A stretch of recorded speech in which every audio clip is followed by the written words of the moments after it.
My name is Callie and I am the Pinup Painter.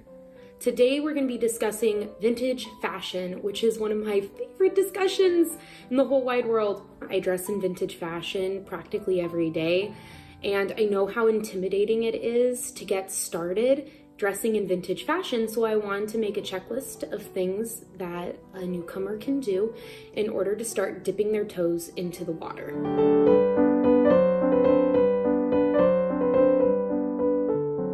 There are a lot of different facets to vintage fashion.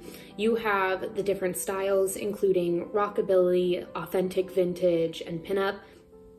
But then you also have the different decades that you can address.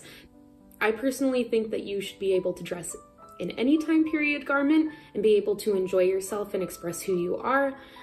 So this is kind of a blanket statement for anywhere you want to start, whether it be dressing in this style every day or occasionally, maybe even as a costumer.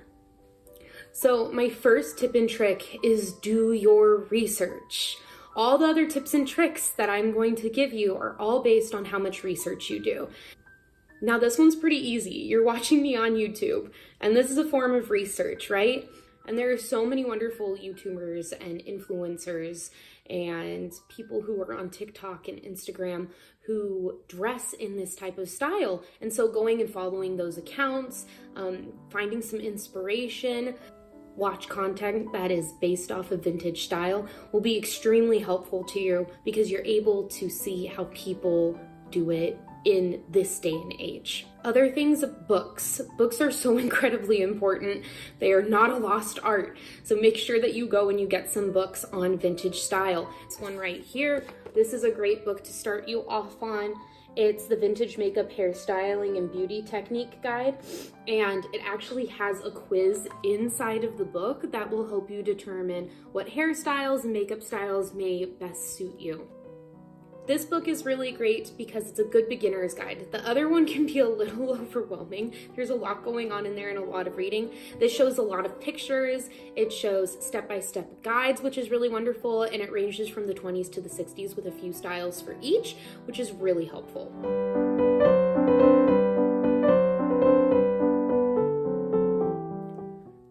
Okay, you did your research. You went ahead and you watched some videos, you followed some influencers, you looked through some pictures, you went on Google and you made sure that you were looking at different fashion magazines from the time, photos from the time, and you went and you read some books on vintage hairstyles, makeup, and clothing in order to get yourself situated. Well, now you get a pick. What decade do you want to start with? So I am definitely influenced by the 40s and the 50s the most, and it's what my clothes tie into the most, as well as my makeup and my hairstyles. And that's my second point to go over. Make sure that you are trying out different hairstyles and different makeup styles because hair and makeup makes a difference. Hair and makeup will show off the different aspects of vintage style. For example, Victory rolls, they definitely give off a 40s vibe. A brushed out curl definitely gives a 40s and 50s vibe. Having red lipstick gives off a 40s and 50s vibe. Cat eyeliner works really well for the 50s. These are all little steps that you can slowly dip your toes into to give off more of a vintage vibe without actually having to wear any of the clothes. You may not have the resources in order to get those clothes right away, or you may not know what style you want to wear. And so being able to change your hair and makeup from day to day and try out different styles is a really wonderful first step, and you will be able to see what you are comfortable with. Dressing in vintage fashion is a bold choice, so you don't need to commit right away. Being able to change your style from day to day with hair and makeup will really assist with this. Now, if red is not your color, because I know red lipstick can be a lot, there are many shades of pink that were used throughout the 50s and 60s mostly, and trying out a shade of pink might be a good choice for you. If Victory rolls are not for you, I totally understand. They're very bold. You can try braided hairstyles instead. Braids have never gone out of style. So try out some of those. Make sure that you're referencing photos, books, and videos, and see if you can come up with some of those hairstyles as well. Another really important point, some people might have really long hair or really short hair. Vintage hairstyles work for all lengths of hair. And if you don't want to cut your hair, you do not have to. You can practice pinning your hair to make it look shorter. It gives off the illusion of looking shorter than it actually is, and you get to keep all of that length.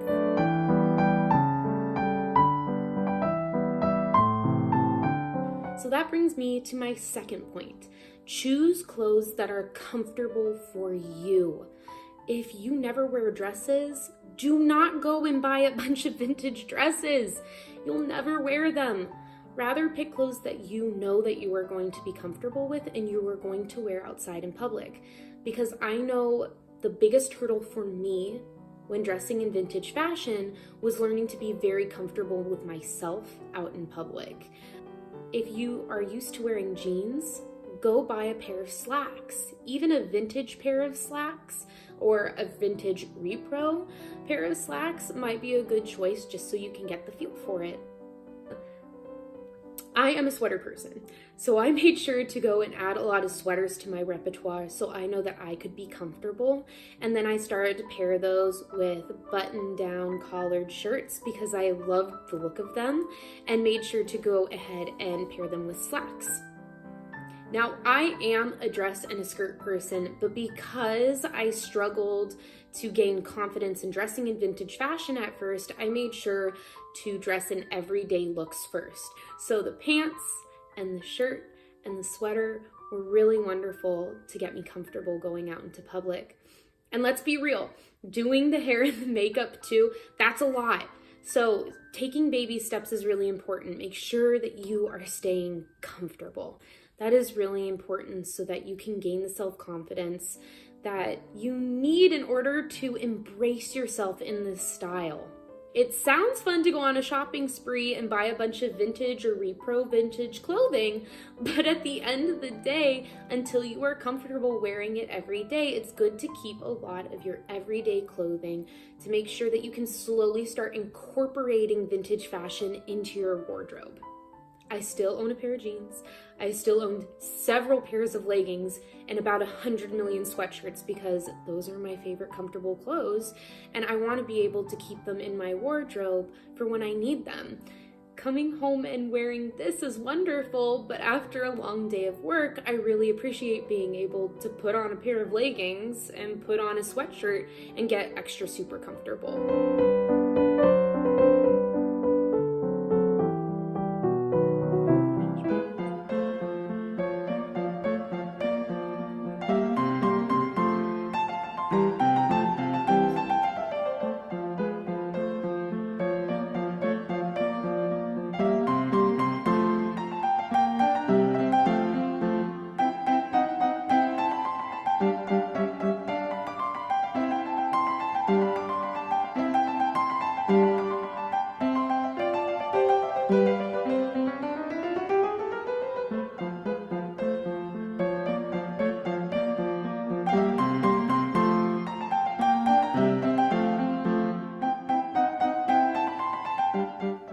My very last point is to have fun with it. I don't want to bombard you with all of these steps that it takes to go through the process of dressing in vintage. I have been doing this for 7, almost 8 years, and it is a long process that takes a lot of time. So please be patient with yourself and enjoy the journey. Enjoy trying out different decades. Enjoy trying out different types of vintage style, and enjoy being able to embrace who you are and what you enjoy doing. It's beautiful to see everybody's sense of style, and I just want to send out that encouragement that if this is something that you're interested in trying, whether it be for just a day or a month or for years to come, it's a wonderful way to dress, and I'm excited for you. I was so excited to embark on this journey when I first started, and I'm so excited to now be in the position that I feel like I can offer up advice. Take it or leave it.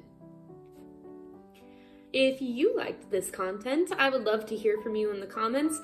Let me know. Would you like to know how I do my hair or how I do my makeup? Maybe the outfits that I pick up? I'd be happy to do a spring lookbook. I'm dying for an opportunity to talk about spring instead of winter. I would love to take you thrifting with me, or maybe we can do a sewing project. Let me know what you'd be interested in seeing, and I'll see you later. Bye!